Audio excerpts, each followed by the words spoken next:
Bonjour Trinad, présentez-moi un petit peu ce projet, comment c'est fait. Un jour on s'est posé sur la terrasse, au tout début quoi en fait.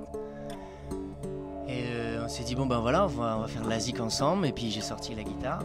Puis voilà, on a dit bah allez allons jammer, et puis il a sorti la sienne. Puis on a trouvé un riff, puis il se trouve qu'il y a un Martin qui était là, il est venu se poser, il a commencé à chanter avec nous. Et si tu veux là on a commencé à comprendre un petit peu que dans la vie les choses pouvaient se transformer, tu vois. Donc du coup on est allé chercher la matière première, donc c'est un peu notre langage dans en tout cas le premier album qu'on a, Précédent Alchimique. C'est un peu le langage de notre processus, qui est un processus alchimique. Et donc ça c'était notre matière première, aller prélever la musique dans le moment présent, avec donc cet oiseau qui a été enregistré dans un des samples. Je me rends compte là, à l'heure qu'il est aujourd'hui, nous sommes en février donc. Ça fait en fait 1 an qu'on bosse sur ce projet, presque jour pour jour j'ai envie de dire, parce qu'on avait commencé en fait en fin d'année, pas l'année dernière, mais enfin bref c'était en période de novembre il me semble. Les vacances sont arrivées, on avait juste une seule tune qui traînait sur le PC, et moi je m'en souviens, je l'écoutais presque en boucle pendant un temps, et je me suis dit bon j'en ai marre. Et c'est là qu'on s'est recontacté, et là c'était donc à passer les vacances, même fin janvier passé, et que là on a commencé vraiment à se dire bon alors allons essayer de faire un truc un peu plus et de se retrouver plus pour faire des musiques. C'est parce qu'il y a 1 an de ça on n'avait qu'une seule chanson qui traînait sur le PC en fait. On s'est jamais dit tiens voilà Matt toi tu fais ci, moi je fais ça. On s'est positionnés tous les deux face à la musique, face à l'essence de la musique, avec ce que l'on était. Et puis on a commencé à faire de la musique ensemble, à composer, à être en studio et à voir où ça nous menait tout ça. Et ça nous menait à nous comprendre nous-mêmes en fait. Et du coup, la suite logique du Précédent Alchimique, c'était ça, c'est vraiment de traverser, faire une traversée de transformation dans l'invisible, donc dans le son, dans la musique. Et du coup, on a un peu incorporé tout ça dans le sens où matière première ensuite arrive à l'élixir. Pour ressortir un petit peu les choses, vous avez commencé à jouer ensemble sans guider forcément une direction, mais en jouant au feeling ce qui venait. Et de fil en aiguille, vous êtes arrivé au concept de l'alchimie. Bah si tu veux, les deux se sont passés simultanément en fait. Tu vois, j'ai du mal à te répondre, c'est un qui a plus orienté l'autre. Il s'est passé quelque chose, déjà il y a eu une alchimie entre vous deux, bah, tu sais, entre vos univers voilà. musicaux. Tu vois, la chose qui s'est passée, c'est qu'on s'est accepté l'un l'autre tel qu'on était. Et on a fait les choses comme ça. Et à aucun moment ça a fait switch. C'est-à-dire que le truc, il était toujours fluide. À chaque fois qu'on va, on répète pas. On fait des voyages tellement puissants avec la musique. Ça nous emmène vraiment à voir des trucs à l'intérieur de nous, tu vois, des mondes waouh, fantastiques, quoi. Complètement liés avec ce que l'on fait, tu vois, avec ce que l'on dit dans notre musique. D'ailleurs, dans notre musique, on parle pas, on n'a pas une parole verbale comme de façon communément connue, quoi, en fait. On a une parole de cœur déjà qui s'exprime dans des instruments à la fois électroniques et acoustiques. Donc là c'est Matt aussi qui gère un peu aussi cette partie-là, mais pas que. C'est-à-dire que moi aussi je gère aussi un petit peu la partie électronique et musicale aussi. Voilà, on s'est pas dit tiens tu vas faire de la musique, moi je vais faire l'électronique. Il s'est trouvé qu'on avait des armes avec lesquelles on s'est entraîné. Et puis on se rencontre comme deux guerriers, et puis on y va, on se bat pas l'un contre l'autre, on oriente nos pensées vers le monde extérieur, et puis on essaye de piloter notre vaisseau spatial quoi en fait, qui s'appelle 3N4D aujourd'hui, et qui s'appelait à la base Trinad, et qui a changé de décor quoi en fait, de décor, mais sans changer le fond du truc quoi. Ouais c'est bien ça. Et puis pour revenir justement sur l'alchimie, moi je pense que l'alchimie était là depuis le début en fait, dans toute la pratique musicale de n'importe qui même en fait, mais c'est juste que les gens n'appellent pas ça forcément alchimie. Il faut juste se souvenir que quand on travaille la musique, on travaille simplement des vibrations, des fréquences, des ondes. Et après, donc effectivement, le fait d'avoir mélangé ces instrus, ces univers, ça a donné une dimension un peu alchimique, mais enfin aussi le côté expérimental a beaucoup à apporter, je pense, ça a donné un côté un peu alchimique, mais l'alchimie au final, je pense qu'elle était là, elle a toujours été là. Enfin, elle dépend pas de nous quoi. En fait. Non, c'est ça, c'est quelque chose qui nous traverse. Du coup, musicalement, donc, on parle d'alchimie, on parle de deux univers qui se croisent et qui se mélangent. Le résultat après, sans que ce soit forcément vous le départ, mais ça a donné quoi? Un mélange de Maloya et de électro-UK un petit peu. Alors au début, on n'était vraiment pas du tout parti pour faire du Maloya de mémoire. On s'était dit, vas-y, je sais plus, on aimait bien le trip-hop, les trucs un peu drum and bass et tout. On s'est dit, on va essayer un peu de faire comme ci, comme ça, quoi. Mais on n'a pas eu le choix, comme si que le Maloya devait faire partie de notre projet. On s'est retrouvé rapidement à sampler des sons d'anciens Maloyeurs, de percus pour essayer de s'en rapprocher. Et en fait, on s'est dit personnellement, bon écoute, ça passe pas, le son est pas top. Et là, on a fait nous-mêmes nos propres Maloya. Bon, ça passe pas non plus comme de ouf, mais bon, c'est des Maloya. Le Maloya s'est intégré naturellement au projet, en fait. On n'a pas cherché à le mettre dedans, quoi. C'est le langage du cœur, tu vois. Du coup, lui et moi, on habite là. En plus, on est de la même année, 84, tu vois. Et puis, on a les pieds dans la terre ici depuis ces années-là. Donc, on a écouté un peu la musique de la terre finalement. Et qu'est-ce qui passe dans cette musique de la terre? La mémoire aussi de cette propre terre, donc la mémoire du Maloya. Mais tout ça, ça nous appartient pas. Les gens, ils veulent s'en accaparer en fait. Et c'est bien ça qui est dommage. C'est juste quelque chose qui nous traverse, ça nous appartient pas. Et du coup, nous, on est simplement, c'est comme de la lumière, quoi. Tu vois? Donc c'était là et ça a surgi naturellement dans le fil du projet.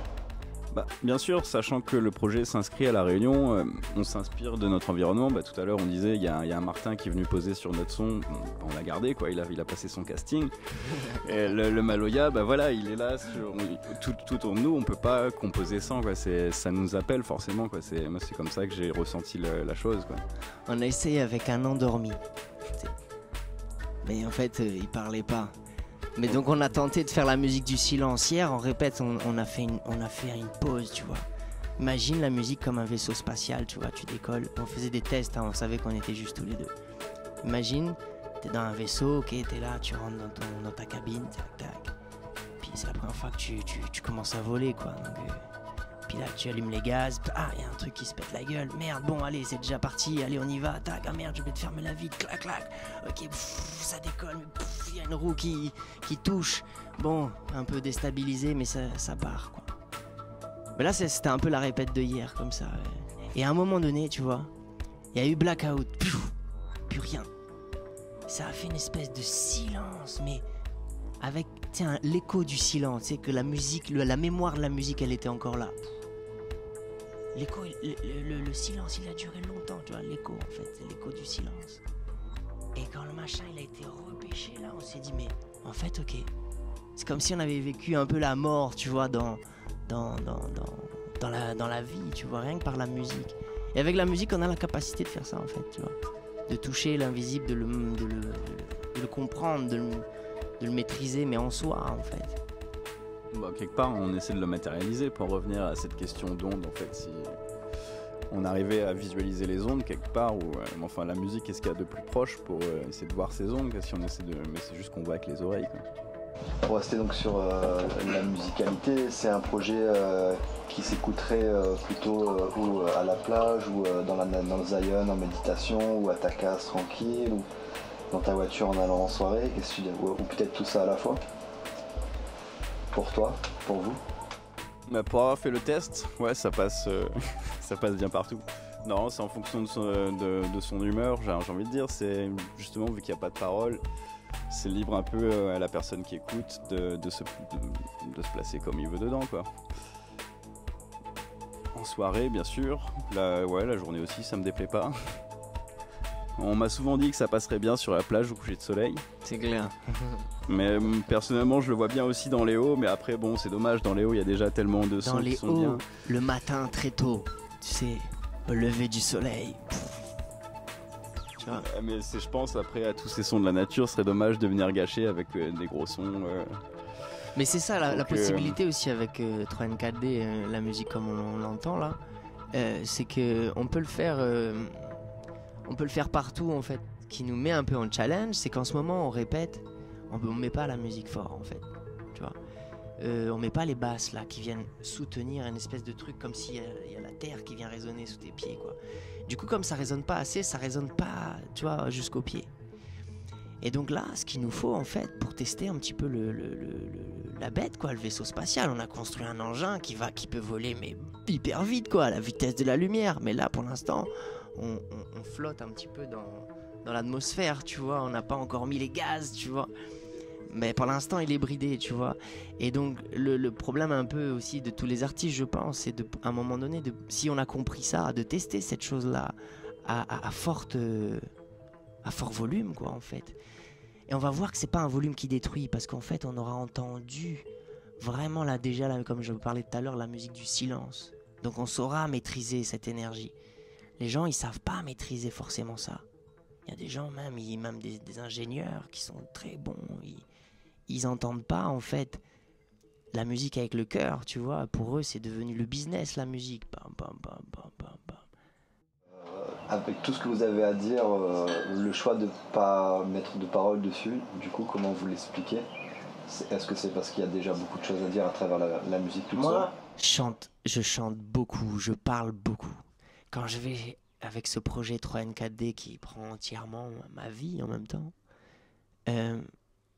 ça me fait du bien d'exprimer la musique comme ça. Ça sort vraiment différemment. J'entends ma parole en fait dans cette musique. Bon, on utilise aussi le sample de mon marmaille, Lohan, qui cause. C'est un jour j'ai posé le micro comme ça et puis il était au céramophone et puis il commençait à raconter les histoires quoi en fait. Et donc je l'ai enregistré, donc il dit quelque chose de très puissant quoi. Quand t'écoutes ça, tu fais wow, qu'est-ce qu'il raconte? Le gamin il a 3 ans, putain. Je crois même il avait 2 ans et demi quand je l'ai enregistré. Et donc ça, voilà, c'est comme par exemple Werber. Bon, peut-être que je devrais pas le dire, mais mon ami Werber, Bernard, quoi, il a été, utilisé aussi à ce niveau-là, quoi. Il a dit des belles choses, peut-être pas exactement les mêmes choses. Non, on n'a quand même pas détourné ses propos non plus. Non, parce qu'on sent bien l'homme, quoi. Lui, il est dans la même chose que nous, donc je pense on n'a pas trop fait de... Puis on a déformé un peu sa voix, faut le dire quoi, voilà quoi. On l'a juste accordé voilà, pour qu'il passe dans la musicalité voilà. du projet quoi. Justement avec tant de choses à dire, avoir choisi de mettre si peu de mots, le peu de mots qu'on a mis dans Trinad peuvent servir je pense peut-être de guide ou vite fait pour donner comme une tonalité on va dire en termes de mots ou quoi, mais après chacun fait ce qu'il veut avec. Mais c'est surtout justement pour ça, c'est pour que chacun au moment de son écoute puisse se raconter sa propre histoire et vivre cette expérience de déballer les mots dans sa tête quoi, ou ne pas les déballer s'il veut quoi. Si tu veux, on donne la possibilité à chacun de raconter sa légende personnelle à soi. Le voyage il est à l'intérieur de chaque auditeur en fait. Tout à l'heure on disait ça, on compose chacun avec nos armes, nos mémoires, c'est ça nos armes. La façon de gérer nos émotions, ce qu'on entend, tout ça, la conscience. Tout ça, c'est nos armes d'aujourd'hui, mais on les voit plus. Et avec cette musique, moi, quand je parle de cette musique, c'est comme si c'est pas la mienne, tu vois. Quand je la crée, je l'entends, elle me fait du bien. Elle me donne un repère dans ma légende, tu vois, parce qu'on a besoin de repères. Et la musique, elle te donne ce repère. T'as le tempo, c'est des tempos bien choisis dans Trinad. Les fréquences sont bien choisies. On sait vraiment dissocier la chose comme la vie, quoi. On pourrait expliquer la vie avec la musique simplement. Ça prendrait tout le temps d'une composition infinie, chose qu'on a l'impression de faire. En fait, ça déballe dans Trinad. 3N4D, voilà, ça trace quoi en fait. Chaque fois on répète, on est prêt à débrayer un autre truc pour enregistrer un nouveau son. Et alors sur scène, ça donnerait quoi? Vous rejoueriez les morceaux ou ce serait une grosse partie d'impro? Qu'est-ce que ça donnerait sur scène? Alors sur scène, on utiliserait des bases des morceaux qu'on a déjà qui sur l'album entre guillemets. Qu'on travaillerait, moi du moins pour ma part, un peu à la dub, quoi, c'est-à-dire avec du multipiste, mais aussi des samples pour donc varier les phases et ainsi de suite. Donc au final, ce serait tout retravaillé quoi. Ce serait vraiment juste une base, quoi. Et nous-mêmes, ça nous est déjà arrivé pendant les répètes. On est en plein morceau, le morceau ça fait déjà, je sais pas, une bonne dizaine de minutes qui tourne. Moi-même, je me demande, on est dans quel morceau encore Est-ce qu'on est dans celui-là on s'y perd un peu, mais c'est volontaire. Quoi. Ouais. Tu veux, en fait, il y a des structures qui sont là, qu'on a composées d'avance, mais le jour J, on va prendre les structures, on va en faire ce que l'on veut.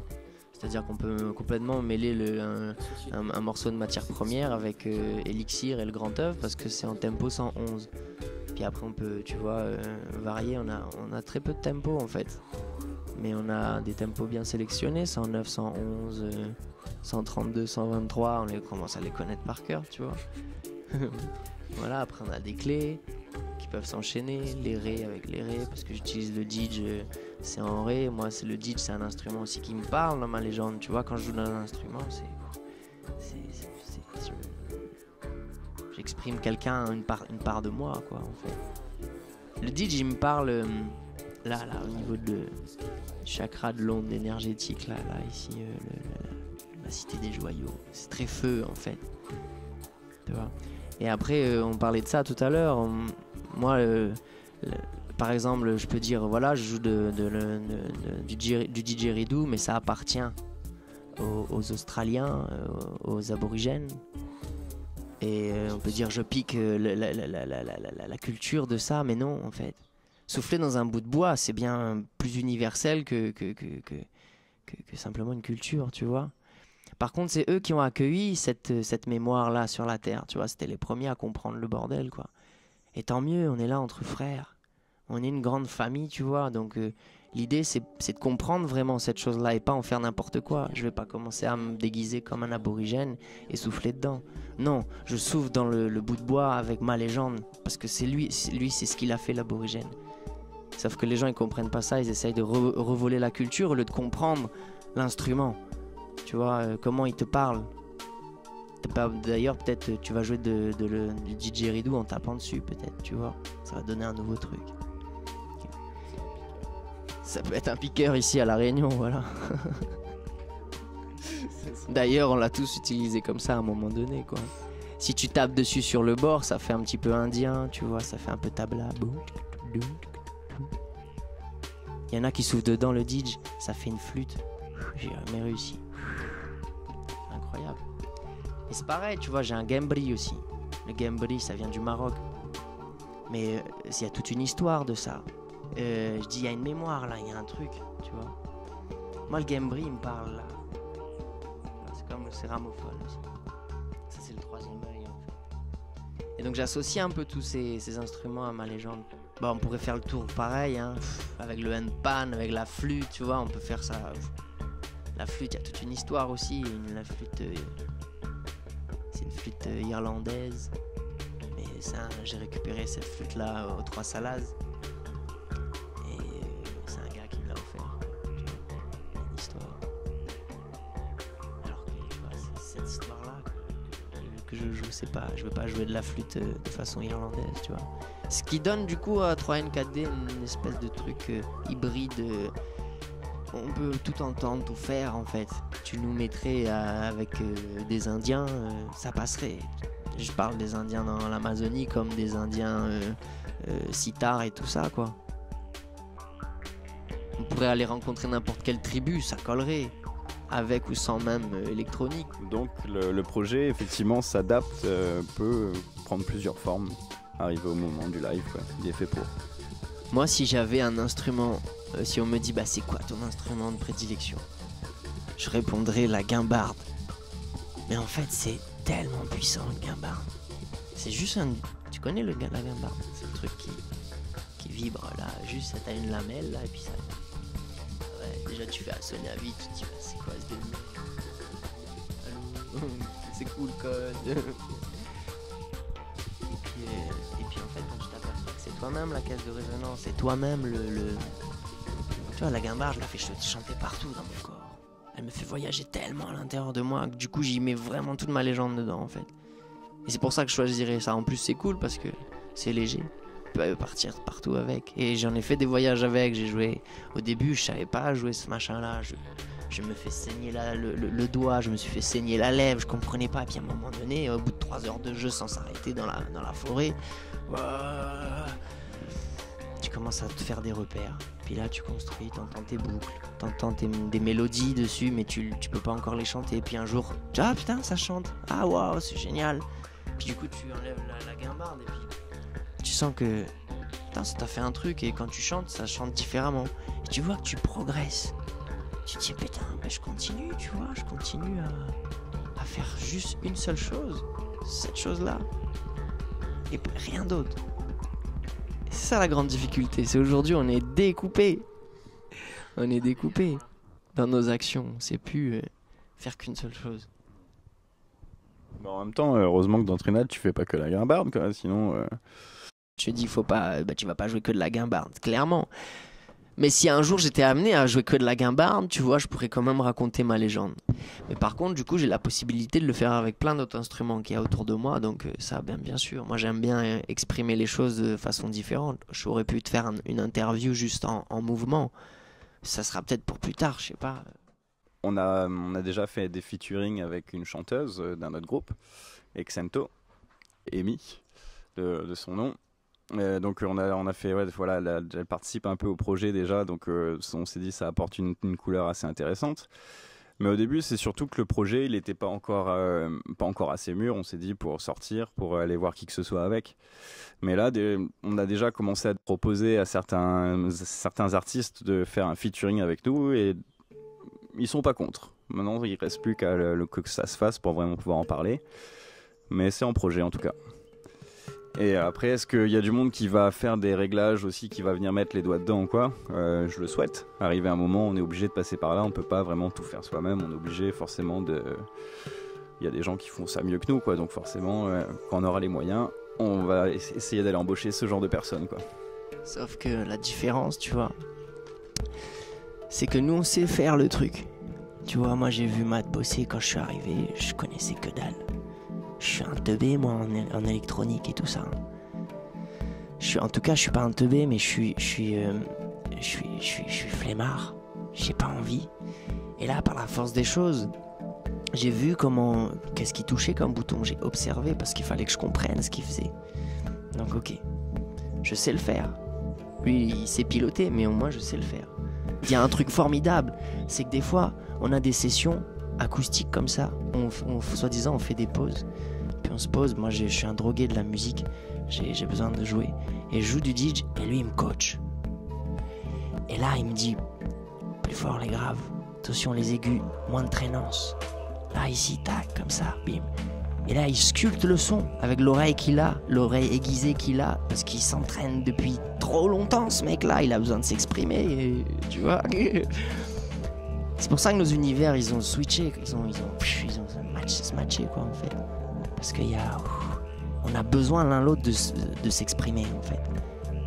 Et si tu veux, on s'exprime, en tout cas dans le but alchimique, c'est de tenter de s'exprimer justement de façon transparente par rapport à tout ça. Être le plus clair possible, comme faire de la musique avec le son le plus clair possible, que ce soit dans tous les sens. Avec la musique, on explore plusieurs dimensions, tu vois. 3D, 4D, 5D, tout dépend de la façon dont tu vas l'écouter. Si tu l'écoutes avec le mental, comme on a l'habitude aujourd'hui d'écouter les musiques, c'est avec du son vraiment qui a changé, qui a pris la couleur de ce qu'est devenu la société. Et donc du coup, il a switché légèrement en 440. Maintenant, on entend des musiques en 442, 444 même. Si tu veux, c'est une base, le La, sur lequel on s'accorde, c'est le 440. Et puis, on s'aperçoit qu'en fait, cette vibration, moi j'ai fait l'expérience, pas on s'aperçoit, j'ai fait l'expérience. Pendant un an, j'ai écouté cette fréquence 432 pendant un an, mais que ça. Et du coup, le 440, je pouvais plus l'écouter, allumer une radio, je pouvais plus, quoi. Ça me pétait l'oreille. Jusqu'à un moment donné, je dis, bah pourquoi ça me pète l'oreille ? Parce qu'en fait, ça bloque dans l'intellect. Ça agit vraiment sur... Ça booste le mental, en fait. Et le mental, s'il n'a pas à bouffer, il va aller piocher un peu n'importe où, quoi. Et du coup, il va piocher dans quelque chose d'horizontal. C'est pour ça qu'on arrive, du coup, à faire boulot, dodo et comment ils appellent ça à Paris, là, boulot, dodo et métro. Tu vois, j'oublie le métro, je prends pas le métro, moi. Mais bon, bref. Après, je dis pas, c'est génial, c'est trippant d'aller dans le métro. Tu vas sous la terre. Tout dans la société, en fait, va te donner des pistes pour aller dans ton imaginaire. Si tu prends le métro et que tu n'imagines pas que tu rentres dans un serpent qui va sous la terre, t'es perdu, ton enfant il est plus là, quoi, tu vois, il est plus en train de te dire ta légende, quoi. Et là tu peux voyager où tu veux après.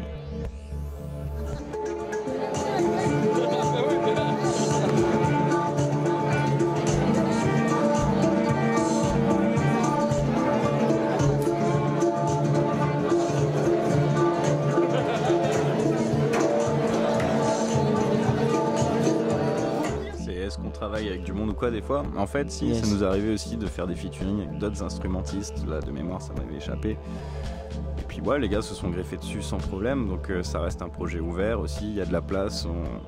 C'est prévu, en fait. Enfin, non, j'invite pas tout le monde à venir dessus non plus. Enfin, quand je dis c'est ouvert, c'est que... En concert dernièrement, il y a une violoncelliste qui est là et puis elle écoute notre son, elle fait elle vient à côté de moi, elle me dit est-ce que je peux jouer, bah ouais, vas-y, je te tends un micro. Puis elle commence à jouer. Puis on a buffé avec elle, tu vois. Voilà, on a été à son écoute, puis elle était à notre écoute. C'est pour ça qu'on a pu mais c'était un beau risque, tu vois, je trouve. Ouais, puis, pour l'anecdote, c'est bien passé parce que vu que le groupe s'appelle Trinad, on était annoncé comme un trio. Et on était que 2 sur scène pendant un moment, donc là forcément le patron il aurait tilté, je me suis dit. Donc, et là hop, quoi. Elle est arrivée, donc cool, on était un trio, il n'y avait pas de problème, c'était ce qui était annoncé, quoi. C'est ça, ouais. Et après, ouais, c'est aussi la question de comment vous allez finaliser le projet et puis l'apporter au public. Est-ce que vous allez sortir là, pour l'instant, support physique, numérique ou autre, ou comment est-ce que vous allez le diffuser, quoi? Alors oui, bien sûr, on a l'intention de finaliser le projet parce que pour le moment, il est en diffusion seulement sur Internet et puis par les gens qui nous trouvent, on a quelques CD, on va dire plutôt des maquettes pour le moment. Que ça, bien sûr, on a l'intention de retravailler dessus, remasteriser chaque chanson, enfin chaque piste de chaque chanson, une par une, bien propre, et puis ensuite, effectivement, passer par une boîte de distribution pour que ce soit plus accessible et qu'on puisse plus diffuser, quoi. Effectivement, on a même dans notre projets les plus fantasmés, on avait l'intention même de faire un coffret vinyle avec des 45 tours, avec d'un côté la chanson, de l'autre côté un remix spécial pour le coffret, quoi.